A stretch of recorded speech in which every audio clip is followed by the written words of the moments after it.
I'm listening to this young talented Swazi man, Skaramazia. Before bekashate maZion, manje Skara yangishintshela. Ngiyaluthi kunamakhala angavunwa. Jesus Christ, Skaramazia man. Umthakathi. Ngikuyo umthakathi. Ngenzwa nabo gedembane nabo bathi bathakatha. Ngabona etule emelo. Etule emelo FVOC nakhona bathi bathakatha.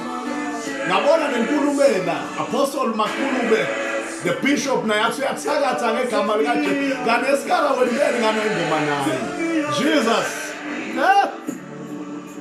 Ngithemba ukuthi volume isekugcineni mbukeli manje. Lo nje sisho kanjena nje wena isivolume ubeke lapha. Ngiyaloya ngegama likaJesu. Inyanga yami. We've been insulted, bad-mouthed, discouraged by a lot of people saying the power that God is using through us, but in our hands. God is performing miracles through our hands. Some people will say the power that works within us. Some will say we took them from the sea, some from the sky, some from wherever. But the secret is one. The nyanga is Christ himself. Skaraman. NginguJehova uve nje. Hey, I keep on repeating this song. Masibuza nje abantu. Jesus. Uyathakatha vele man. Sihamba negama siphethe into. Jesus. Nabasibona siphumelela nabanye. Bathi kanti siphumelela ngani? Waphumelela kangabe bathi unenyoka?